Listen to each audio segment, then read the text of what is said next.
ಇಲ್ಲಿಂದ ಅಲ್ಲಿಗೆ ಜಾಸ್ತಿ ಇದೆಯೋ ನಮ್ಮ ಬಾರ್ಡ್ರು, ಅಲ್ಲಿಂದ ಅಲ್ಲಿಗೆ ಜಾಸ್ತಿ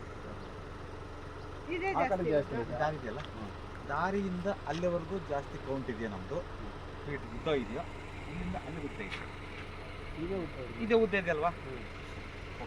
ಈಗ ಏನಾಗುತ್ತೆ ಈ ತೋಟ ಏನಾಗುತ್ತೆ ನೋಡಿ ಹೇಳ್ತೀನಿ. ಈ ತೋಟ ಏನಾಗುತ್ತೆ ನನಗೇನು ಅದ್ರ ಬಗ್ಗೆ ನೀವೇನು ಯಾವತ್ತೂ ನೋಡಿದ್ನ ಬಂದಿದ್ನ ಯಾವತ್ತಾದ್ರು ಯಾವತ್ತೂ ಬಂದಿಲ್ವಲ್ಲ, ಇದೇ ಫಸ್ಟ್ ಟೈಮ್ ಬಂದಿರೋದು, ಗೌಡ್ರ ಕಸದಕ್ಕೆ ಬಂದಿರೋದು, ಸರಿಲ್ವಾ. ನೋಡಿ ಈ ತೋಟದಲ್ಲಿ ಏನಾದರೂ ಬೆಳೆ ಭಾಳ ಚೆನ್ನಾಗಿ ಬರುತ್ತೆ ಅನಿಸುತ್ತೆ ನಮಗೆ, ಚೆನ್ನಾಗಿದೆ, ಏನು ತೊಂದರೆ ಏನಿಲ್ಲ ಅನ್ಸುತ್ತೆ. ಇದರಿಂದ ಏನೋ ಆದಾಯ ಏನಿಲ್ಲ, ಏನೂ ಬರ್ತಾ ಇಲ್ಲ ಮನೆವರೆಗೂ. ಈಗ ಬರ್ತಾ ಇದೆ ಅಂತ ಅನ್ಸುತ್ತೆ ನಮಗೆ, ಬೆಳೆ ಭಾಳ ಚೆನ್ನಾಗಿದೆ, ಯಾವುದೋ ಒಂದು ಹೂವು ಇನ್ನೊಂದು ಮತ್ತೊಂದು ಹಾಕಿದ್ದು ಅಂತ ತಿಳ್ಕೊಳ್ಳಿ, ಯಾವುದೋ ಒಂದು ಈಗ ರೇಷ್ಮೆ ಇದೆ, ರೇಷ್ಮೆ ಫಸ್ಟ್ ಕ್ಲಾಸ್ಗಿದೆ ಬೆಳೆ ಅಂತ ಅನಿಸುತ್ತೆ, ಲಾಸ್ಟ್ ದುಡ್ಡು ಬಡ್ತಿಗೆ ಏನೋ ಬರೋದು, ಅರ್ಥ ಆಯ್ತು ಹೇಳೋದು. ಮತ್ತೆ ತಿರ್ಗಿ ಭಾಳ ವರ್ಷಗಳಾದರೆ, ಇದು ಸುಮಾರು ದಿವಸಗಳಾದರೆ ಇದು ಬೇಡ ಬೇಡಪ್ಪ ಇದನ್ನು ಕೊಟ್ಬಿಡೋಣ ಸುಮ್ಮನೆ ನಂಗೆ. ಮತ್ತು ನೀವು ಏನು ಮಾಡ್ಕೊಬೇಕು ಸಮಯ ಇದೆ. ಸೊ ಅದಕ್ಕಾಗಿ ನಾನು ಹೇಳಿದೆ, ಅರ್ಥ ಆಯ್ತು ನೋಡಿ. Very important. ಇಲ್ಲಿ ಏನಾದರೂ ಫಾರಮ್ಗಳು ಏನಾದರೂ ಮಾಡಬೇಕು ಅಂದರೆ ಇದು ಭಾರಿ ಸಾಲ ಮಾಡಿಸುತ್ತೆ. ಒಂದು ಎರಡನೇದು ದಾರಿ ಎದ್ದು ಬಿಟ್ಟರೆ ಬೇರೆ ಏನಿದೆಯಾ, ಎಲ್ಲಿದೆ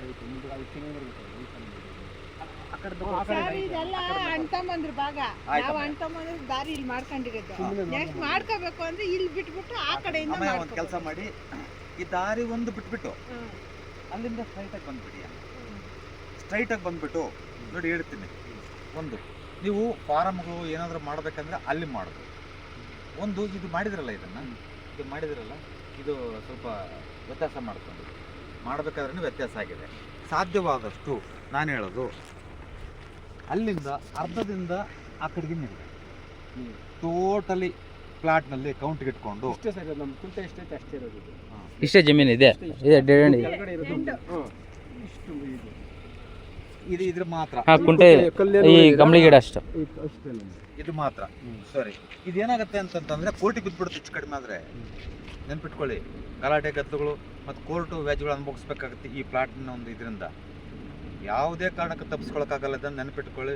ಇದನ್ನು ಸ್ವಲ್ಪ ಬೇಸರ ಆಗುತ್ತೆ ನಿಮಗೀಗ, ಇಷ್ಟೆಲ್ಲ ನಾವು ಖುಷಿಯಿಂದ ಮಾಡಿರ್ತೀವಿ, ಇಷ್ಟೆಲ್ಲ ದುಡ್ಡು ಮಾಡಿರ್ತೀವಿ ಅಂತಂದು, ಸರಿನಾ? ಮುಚ್ಚಬೇಕಂತಲೇ ಮುಚ್ಚಬೇಕು ಇದನ್ನು. ಯಾವುದೇ ಕಾರಣಕ್ಕೆ ನೀವೆಲ್ಲ ತೊಂದರೆ ಆದ್ಮೇಲೆ ಮುಚ್ಕೊಳ್ಳಿ, ನಂದೇನು ಅಭ್ಯಂತರ ಏನಿಲ್ಲ. ಯಾಕೆ ಅನುಭವಿಸ್ತೀರಿ ಅಲ್ವಾ? ಇವತ್ತು ಸ್ವಲ್ಪ ನಮಗೆ ಬೇಸರ ಆಗ್ಬೋದು, ನನ್ನಿಂದ ಸ್ವಲ್ಪ ನಿಮ್ಗೆ ಏನಾರ ಬೇಸರ ಆಗ್ಬೋದು, ಆದರೆ ಆಗಲಿ, ಆಮೇಲೆ ಖುಷಿ ಪಡ್ತಿರಲ್ವ, ಅವಾಗ ನೆನೆಸ್ತೀರಿ ನಾನು, ಏನಂತೀರ ಕೊಡ್ರಿ ಅಲ್ವಪ್ಪ. ಸೊ ಹಾಗಾಗಿ ಇದನ್ನು ಫಸ್ಟು ಮುಚ್ಚಿ, ಇದು ಈ ತೋಟಕ್ಕೆ ಬಂದರೆ ಸಾಕು ಜಗಳ ಆಡ್ತೀವಿ ನಾವು, ಹಂಗಿರ್ತತೆ. ಮಾನಸಿಕವಾಗಿ ವ್ಯತ್ಯಾಸ ಆಗುತ್ತೆ ನೋಡಿ, ಅರ್ಥ ಆಯ್ತಾ? ಕ್ಲೀನಾಗಿ. ಸೊ ಹಾಗಾಗಿ ಇದನ್ನು ಕಂಪ್ಲೀಟ್ ಮುಚ್ಚಿಬಿಟ್ಟು ಅಲ್ಲಿ ರೋಡ್ ತಗೊಂಡು ರೋಡಿಂದ ಸ್ಟ್ರೈಟಾಗಿ ಬಂದುಬಿಟ್ಟು ಇಲ್ಲಿ ಸ್ವಲ್ಪ ಹೈಟ್ ಮಾಡ್ಕೊಳ್ಳಿ, ಹೈಟ್ ಮಾಡಿಕೊಂಡು ಎಲ್ಲ ಸ್ಟಾರ್ಟ್ ಮಾಡಿ ಮಾಡ್ಕೊಂಡು ಧೈರ್ಯವಾಗಿ ಮಾಡಿದ್ರು. ನಾನಿದ್ದೀನಿ ಅದಕ್ಕೆ, ನಾನು ಭರವಸೆಪ್ಪ. ನೀವು ಹಿಂಗೆ ಇಟ್ಕೊಂಡು ನೀವು 10 ಕೋಟಿ ಬಂಡವಾಳ ಹಾಕಿ, ನಾನು ಹೇಳೋದು ಅರ್ಥ ಮಾಡ್ಕೊಳ್ಳಿ.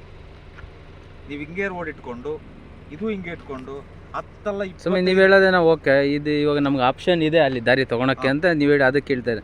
ನಮಗೆ ಜಮೀನು ನಮ್ಮದೇ ಅಲ್ಲ ಅಂದರೆ ನಮ್ಮ ದಾರಿ ತೊಗೊಳಕ್ಕೆ ಆಪ್ಷನ್ನೇ ಇಲ್ಲ ಅಂದಾಗ ಒಂದು ದಾರಿ ಇರ್ತಿತ್ತಲ್ವ, ಈ ದಾರಿನೇ ಇರಲಿಲ್ಲಪ್ಪ ನಮ್ಗೆ, ಇದೊಂದೇ ನಮಗೆ ಇದ್ದಿದ್ದು ಅಂದ್ರೆ ಅದಕ್ಕೆ ಬೇರೆ ಆಪ್ಷನ್ ಇದೆ, ಅದಕ್ಕೆ ಕೇಳಿದ್ದು. ಅದಕ್ಕೆ ಬೇರೆ ಆಪ್ಷನ್ ಏನು, ಬೇರೆ ಕಡೆ ಆಪ್ಷನ್ ಇದೆಯಾ ಅಥವಾ ಇಲ್ಲ ಅಂತ ಕೇಳಿದ್ದು. ನೋಡಿ, ಬೇರೆ ಕಡೆ ಆಪ್ಷನ್ ಇಲ್ಲ ಅಂದಲ್ಲಿ ನಾನು ಹೇಳಿದ್ದು ಇದೇ ರೋಡ್ ಇದೆಯಪ್ಪ ನಮಗೆ, ಇದು ಬಿಟ್ಟರೆ ಬೇರೆ ಏನಿಲ್ಲ ನಮಗೆ ಅಂದಲ್ಲಿ ಇದನ್ನ ಕ್ಲೋಸ್ ಮಾಡೋಣ, ಕಾಂಪೌಂಡ್ ಮಾಡೋಣ.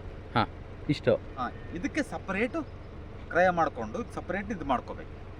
ಏನು, ಈ ಜಮೀನು ಸಪರೇಟಾಗಿ ಬೇರೆಯವ್ರ ಹೆಸರಿಗೆ ಮಾಡ್ಕೋಬೇಕು, ಇದು ಒಬ್ಬರ ಹೆಸರಿಗೆ ಮಾಡ್ಕೋಬೇಕು, ಕಾಂಪೌಂಡ್ ಮಾಡ್ಕೋಬೇಕು ಸಪರೇಟ್, ಅಂದರೆ ಫೆನ್ಸಿಂಗ್ ಮಾಡ್ಕೋಬೇಕು. ಮಾಡ್ಕೊಂಡಾಗ ಇದು ಪಾಸಿಟಿವ್ ಆಗುತ್ತೆ, ಅದು ಪಾಸಿಟಿವ್ ಆಗಿರುತ್ತೆ. ಅರ್ಥ ಮಾಡ್ಕೊಳ್ಳಿ. ಇಲ್ಲ ಅಂತಂದರೆ ದಾರಿದ್ರ್ಯ ಇದು ಕೊನೆಗೆ ಹೆಚ್ಚು ಕಡಿಮೆ ಆದರೆ ಮಾರಾಟ ಆಗುತ್ತೆ. ಇದನ್ನ ಮಾಡಲಿಲ್ಲ ಅಂತಂದರೆ ಅವಾಗ ಆ ದಾರಿ ಇದ್ರೆ ಓಕೆ ಅನ್ನೋದು. ಯಾವುದು ಇದೆ ಇವಾಗ ಇಲ್ಲಿ ಪಾರ್ಟೇಷನ್ ಹಿಂಗೆ ಬಂದು ಹಿಂಗೆ ದಾರಿ ಇದೆಯಲ್ಲ ಮೇಲೆಗೆ, ಅನಿವಾರ್ಯ ಅದು. ನಾನು ಹೇಳೋದು ಈಗ ಕಣ್ಣು ಕಾಣಲ್ಲ ಅಂತೇಳಿ ನಾವೇನು ಮಾಡ್ತೀವಿ, ಅನಿವಾರ್ಯ. ಕಣ್ಣು ನಮಗೆ ಪೊರೆ ಬಂದಿದೆ ಅಂತಂದು ಏನು ಮಾಡ್ತೀವಿ, ಸ್ಪೆಕ್ಟ್ ಹಾಕ್ಕೊಳ್ತೀವಲ್ಲ, ಅದು ಅನಿವಾರ್ಯ ನಮಗೆ. ಸುಮ್ಮನೆ ಕಣ್ಣು ಪೊರೆ ಬರೆದ್ರು ಕೂಡ ಸ್ಪೆಕ್ಟ್ ಹಾಕೊಂಡು ಗ್ರಾಚಾರ ನಮಗೇನಿದೆ, ಅನಿವಾರ್ಯ ನಾವು ಹಾಕ್ಕೊಳ್ಳಬೇಕು, ಮೆಡಿಸಿನ್ ತೊಗೊಳ್ತೀವಿ ಅಂತ ಅನಿವಾರ್ಯ ಏನಿಲ್ವಲ್ಲ ಈಗ ನಮಗೆ. ಅಲ್ಲೇ ಬಂದ್ಬಿಟ್ಟು ಇಡೀ ಪ್ಲಾಟ್ ನಮಗೆ ಪಾಸಿಟಿವ್ ಆಗಿಬಿಡುತ್ತಲ್ವ, ಖುಷಿ ಆಗುತ್ತೆ. ಅನಿವಾರ್ಯಪ್ಪ ಆಪರೇಷನ್ ಮಾಡ್ಕೊಳ್ಲೇಬೇಕು, ಮಾಡಿಸ್ಕೊಳ್ಳಿ.